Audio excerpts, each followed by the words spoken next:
नमस्कार दोस्तों,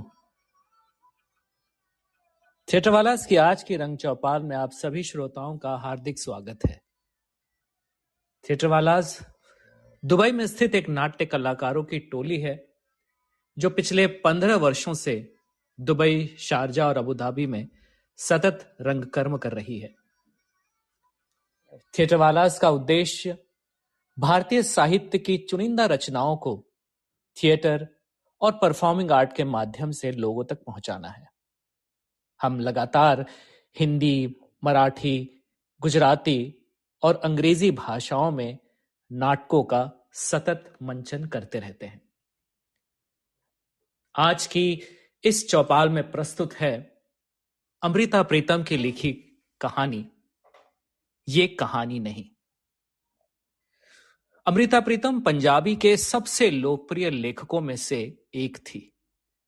पंजाब के गुजरांवाला जिले में पैदा हुई अमृता प्रीतम को पंजाबी भाषा की पहली कवयित्री माना जाता है। उन्होंने कुल मिलाकर लगभग 100 पुस्तकें लिखी, जिनमें उनकी चर्चित आत्मकथा रसीदी टिकट भी शामिल है। अमृता प्रीतम उन साहित्यकारों में थी जिनकी उनकी कृतियों का अनेक भाषाओं में अनुवाद हुआ। अपने अंतिम दिनों में अमृता प्रीतम को भारत का दूसरा सबसे बड़ा सम्मान पद्म विभूषण भी प्राप्त हुआ। उन्हें साहित्य अकादमी पुरस्कार से पहले अलंकृत किया जा चुका है। कभी तो कोई इन दीवारों से पूछे कि कैसे इबादत गुनाह बन गई है। अमृता के जहन पर जो साए थे वही उनकी कहानियों में ढलते रहे, उनकी कहानी के किरदार बनते रहे, चाहे वो शाहजी की कंजरी हो या जंगली बूटी की अंगूरी या फिर और किरदार। अमृता को लगता था कि उनके साथ जो साए हैं वो आज के वक्त के नहीं हैं, पता नहीं किस काल से, किस वक्त से हैं। वो खुद ब खुद कहानी के, कविता के किरदार बनती चले गए। कई बार ऐसा होता कि हमारे आसपास कई छोटी छोटी घटनाएं घटित होती रहती और उनको चेतना मन में संभाल लेते हैं। इसी तरह की एक घटना को अमृता ने तब लिखा जब साहिर का एक रुमाल उन्हें उसकी जरूरत पड़ी। तो अमृता ने उनको नया रुमाल दिया और उनका पुराना मैला रुमाल अपने पास संभाल कर रख लिया, जो साहिर ने वहीं छोड़ दिया था। इसी तरह के वाक्यों को लिखने के लिए उन्होंने कहा कि नज़में तो बहुत लिखी थी, पर इस तरह की छोटी छोटी बातों को संभालने के लिए एक कहानी भी लिखी थी, जिसका उन्होंने नाम दिया था ये कहानी नहीं, पर ये कहानी थी। इसमें उन्होंने किरदारों के नाम अ और स दिए। तो प्रस्तुत है वही कहानी उन्हीं के लफ्जों में, ये कहानी नहीं।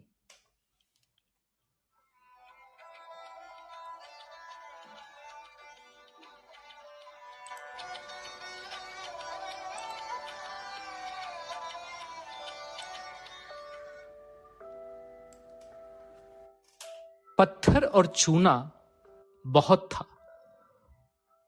लेकिन अगर थोड़ी सी जगह पर दीवार की तरह उभर कर खड़ा हो जाता तो घर की दीवारें बन सकता था, पर बना नहीं। वो धरती पर फैल गया, सड़कों की तरह।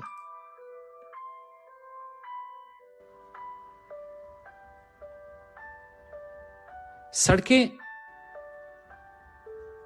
एक दूसरे के पहलू से भी फटती हैं और एक दूसरे के शरीर को चीरकर भी गुजरती है। एक दूसरे से हाथ छुड़ाकर गुम भी हो जाती हैं और एक दूसरे के गले से लगकर एक दूसरे में लीन भी हो जाती हैं। वे एक दूसरे से मिलते रहे, पर सिर्फ तब जब कभी कभार उनके पैरों के नीचे बिछी हुई सड़कें एक दूसरे से आकर मिल जाती थी। घड़ी पल के लिए शायद सड़कें भी चौंक कर रुक जाती थी और उनके पैर भी। और तब शायद दोनों को उस घर का ध्यान आ जाता था जो बना ही नहीं था। बन सकता था, फिर क्यों नहीं बना? वे दोनों हैरान से होकर पांव के नीचे की जमीन को ऐसे देखते थे जैसे ये बात उस जमीन से पूछ रहे हों। और फिर वे कितनी ही देर जमीन की ओर ऐसे देखने लगते मानो वे अपनी नजर से जमीन के उस घर की नींवें खोद लेंगे। और कई बार सचमुच वहां जादू का एक घर उभर कर खड़ा हो जाता और वे दोनों ऐसे सहज मन हो जाते मानो बरसों से उस घर में रह रहे हों। ये उनकी भरपूर जवानी के दिनों की बात नहीं, अब की बात है, ठंडी उम्र की बात कि एक सरकारी मीटिंग के लिए स के शहर गई। को भी वक्त ने स जितना सरकारी ओहदा दिया है और बराबर की हैसियत के लोग जब मीटिंग से उठे, सरकारी दफ्तर ने बाहर के शहरों से आने वालों के लिए वापसी टिकट तैयार रखे हुए थे। स ने आगे बढ़कर का टिकट ले लिया और बाहर आकर से अपनी गाड़ी में बैठने के लिए कहा। पूछा, सामान कहां है? होटल में। स ने ड्राइवर से पहले होटल और फिर वापस घर चलने के लिए कहा। ने आपत्ति नहीं की, पर तर्क के तौर पर कहा, प्लेन में सिर्फ 2 घंटे बाकी हैं। होटल होकर मुश्किल से एयरपोर्ट पहुंचूंगी। प्लेन कल भी जाएगा, परसों भी, रोज जाएगा। स ने सिर्फ इतना कहा, फिर रास्ते में कुछ नहीं कहा। होटल से सूटकेस लेकर गाड़ी में रख दिया तो एक बार ने फिर कहा, वक्त थोड़ा है, प्लेन मिस हो जाएगा। स ने जवाब दिया, घर पर मां इंतजार कर रही होगी।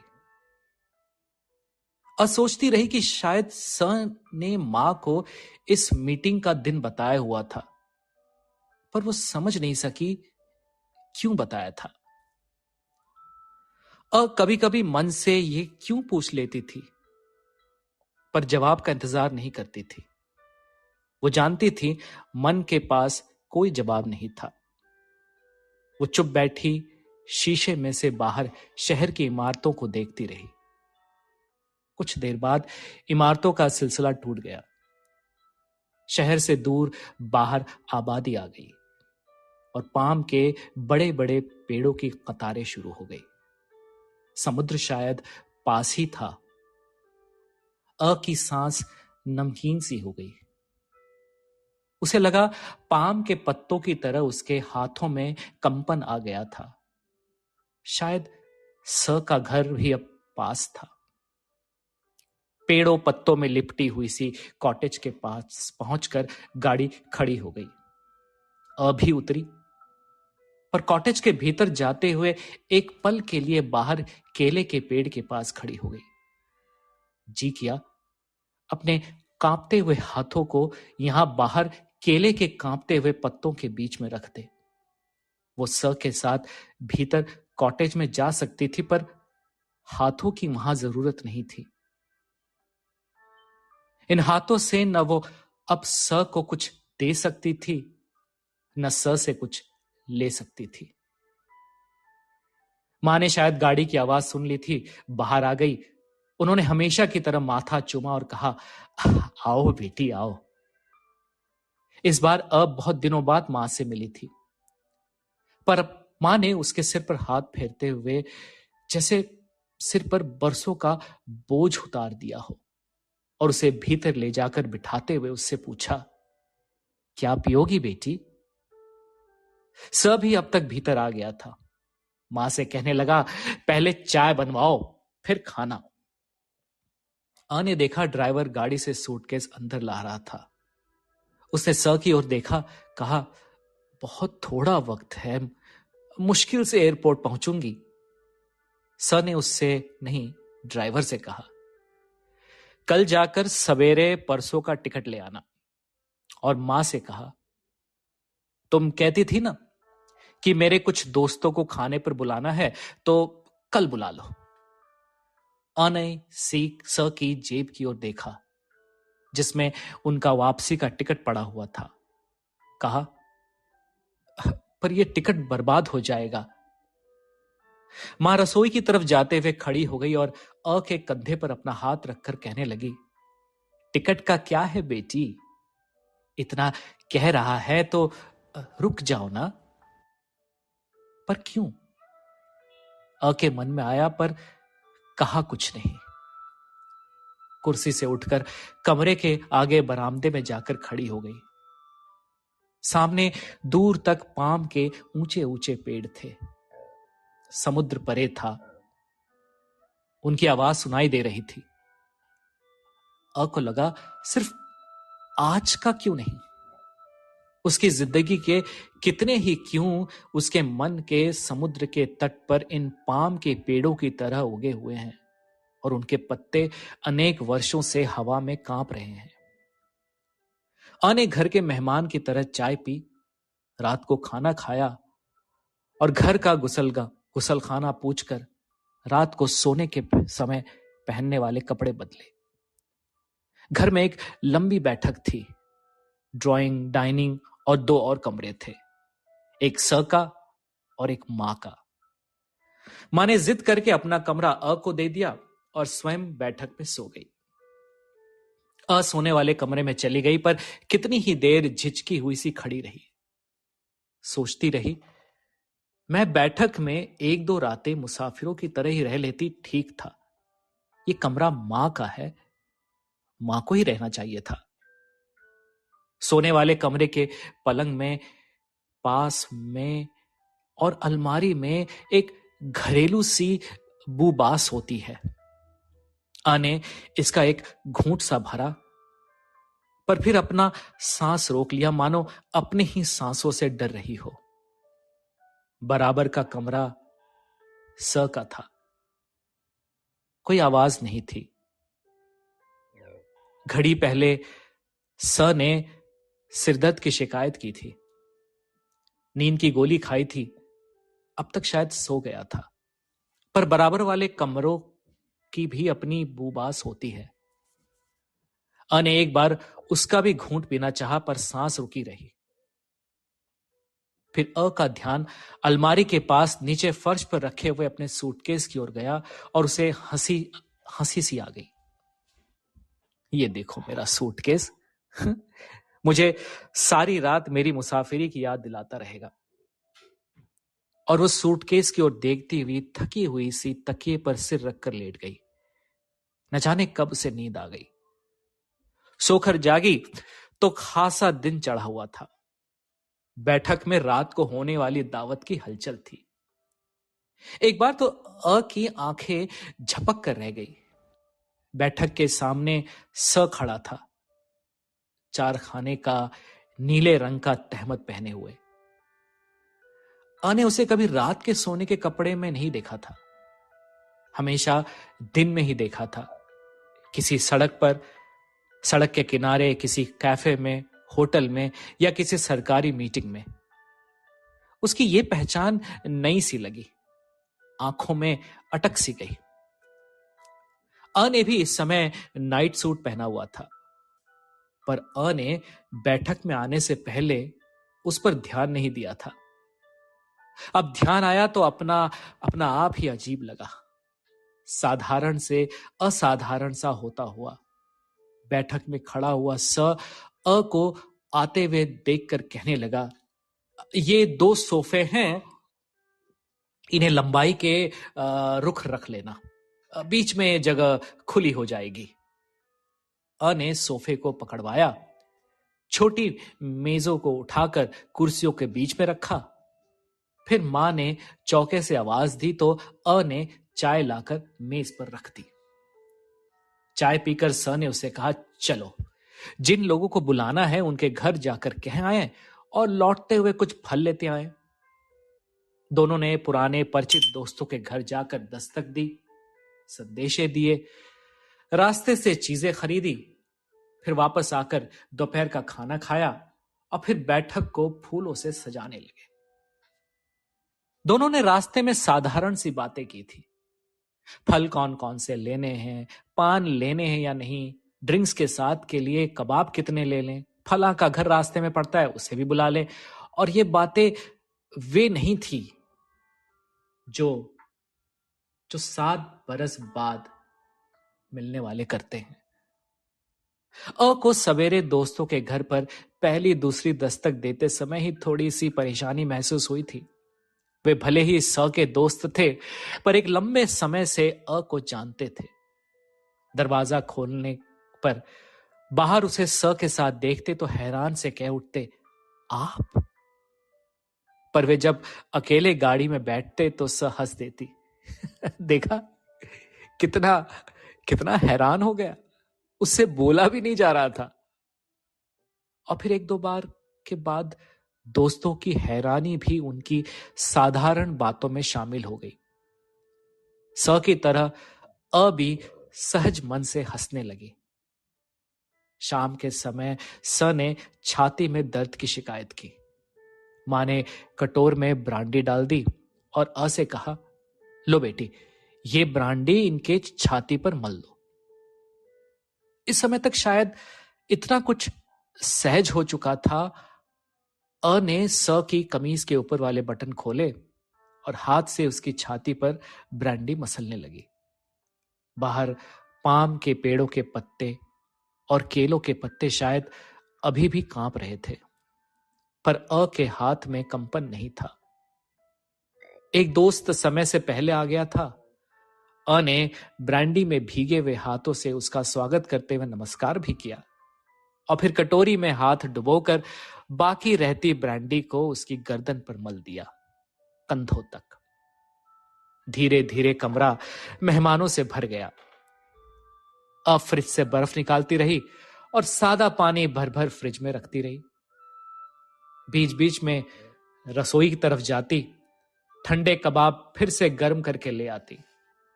सिर्फ एक बार जब ने के कान के पास होकर कहा, 3-4 तो वे लोग भी आ गए हैं जिन्हें बुलाया नहीं था। जरूर किसी दोस्त ने उनसे भी कहा होगा, तुम्हें देखने के लिए आ गए हैं। तो पल भर के लिए की स्वाभाविकता टूटी। पर फिर जब ने उससे कुछ गिलाने के लिए कहा तो उसी तरह सहज मन हो गई। महफिल गर्म हुई, ठंड हुई और जब लगभग आधी रात के बाद सब चले गए, को सोने वाले कमरे में जाकर अपने सूटकेस में से रात के कपड़े निकालकर पहनते हुए लगा कि सड़कों पर बना हुआ जादू का घर अब कहीं भी नहीं था। यह जादू का घर उसने कई बार देखा था, बनते हुए भी, मिटते हुए भी।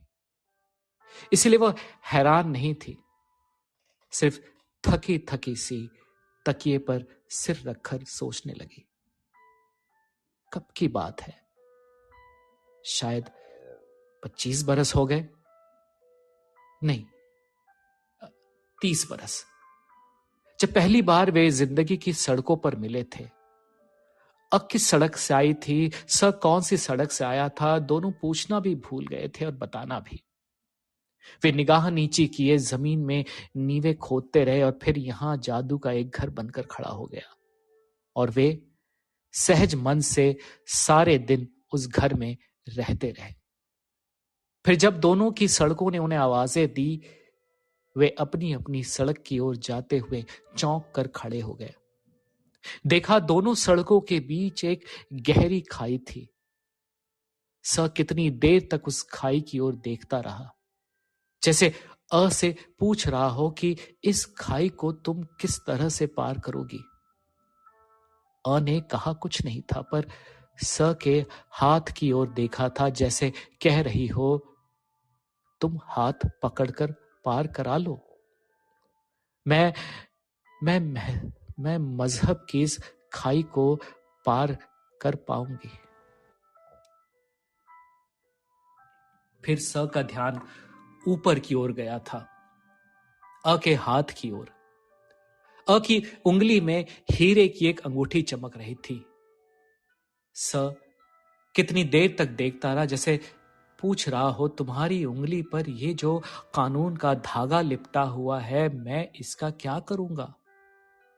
अ ने अपनी उंगली की ओर देखा था और धीरे से हंस पड़ी थी, जैसे कह रही हो तुम एक बार कहो, मैं कानून का ये धागा नाखूनों से खोल लूंगी। नाखूनों से नहीं खुलेगा तो दांतों से खोल लूंगी। पर स चुप रहा था और अ भी चुप खड़ी रह गई थी। पर जैसे सड़कें एक ही जगह पर खड़ी हुई भी चलती रहती हैं, वे भी एक जगह पर खड़े हुए चलते रहे। फिर एक दिन स के शहर से आने वाली सड़क अ के शहर आ गई थी और अ ने स की आवाज सुनकर अपने उस 1 बरस के बच्चे को उठाया था और बाहर सड़क पर उसके पास आकर खड़ी हो गई थी। स ने धीरे से हाथ आगे करके सोए हुए बच्चों को अ से ले लिया था और अपने कंधे से लगा लिया था। और फिर वे सारे दिन उस शहर की सड़कों पर चलते रहे। वे भरपूर जवानी के दिन थे। उनके लिए न धूप थी न डर। और फिर जब चाय पीने के लिए वे एक कैफे में गए तो बैरे ने एक मर्द, एक औरत और एक बच्चे को देखकर एक अलग कोने की कुर्सियां पोंछ दी थी और कैफे के उस अलग कोने में एक जादू का घर बनकर खड़ा हो गया था। और एक बार अचानक चलती हुई रेलगाड़ी में मिलाप हो गया था। स भी था, मां भी थी और स का एक दोस्त भी। अ की सीट बहुत दूर थी, पर स के दोस्त ने उससे अपनी सीट बदल ली थी और उसका सूटकेस उठाकर स के सूटकेस के पास रख दिया था। गाड़ी में दिन के समय ठंड नहीं थी, पर रात ठंडी थी। मां ने दोनों को एक कंबल दे दिया था, आधा स के लिए, आधा अ के लिए।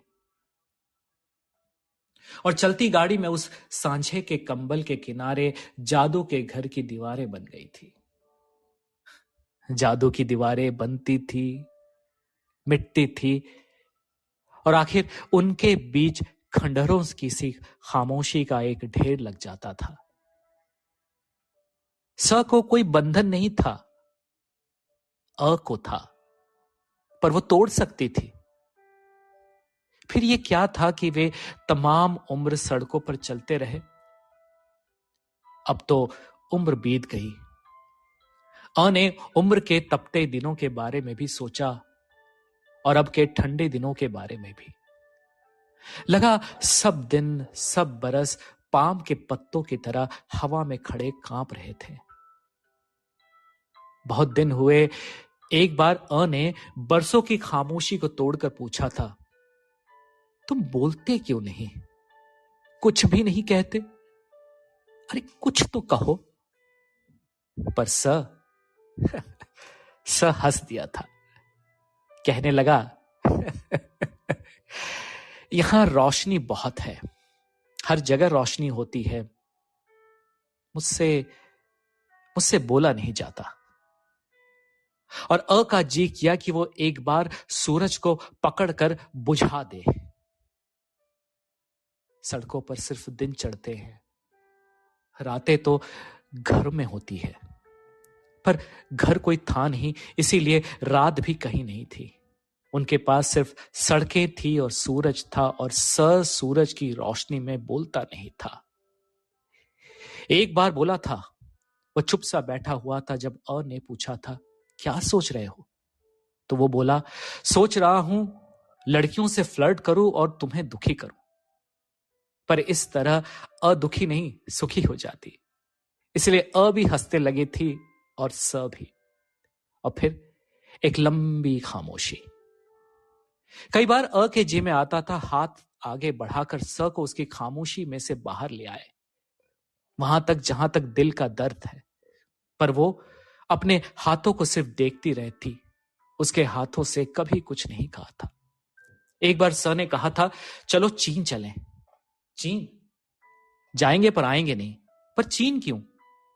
ये क्यों भी शायद पाम के पेड़ के समान था जिसके पत्ते सिर्फ हवा में कांपने लगे। इस समय अ ने तकिए पर सिर रखा हुआ था, पर नींद नहीं आ रही थी। स बराबर के कमरे में सोया हुआ था, शायद नींद की गोली खाकर।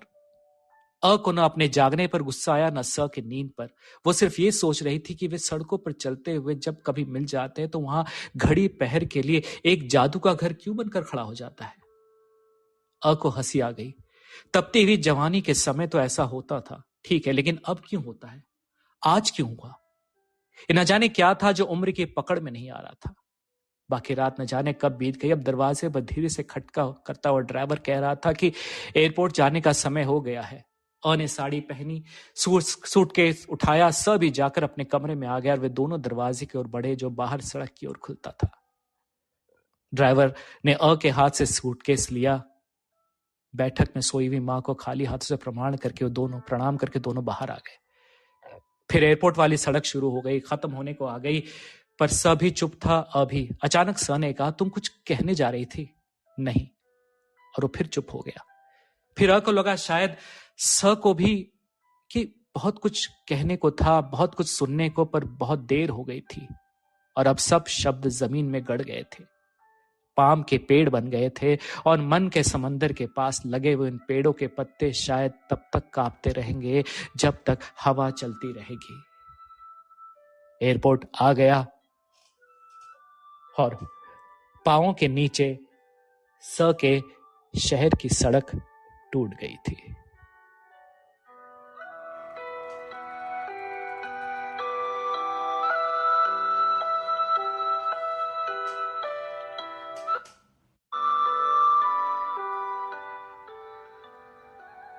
धन्यवाद दोस्तों।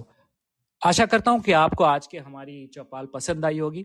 आपके सुझाव और प्रतिक्रियाएं सादर आमंत्रित हैं। प्लीज हमें ईमेल करें। हमारा ईमेल आईडी है theaterwalas@yahoo.com। आप हमारे फेसबुक पेज को भी लाइक कर सकते हैं।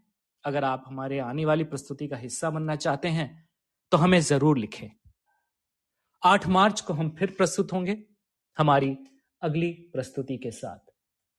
तो तब तक के लिए शुभ रात्रि, गुड नाइट, शब खैर।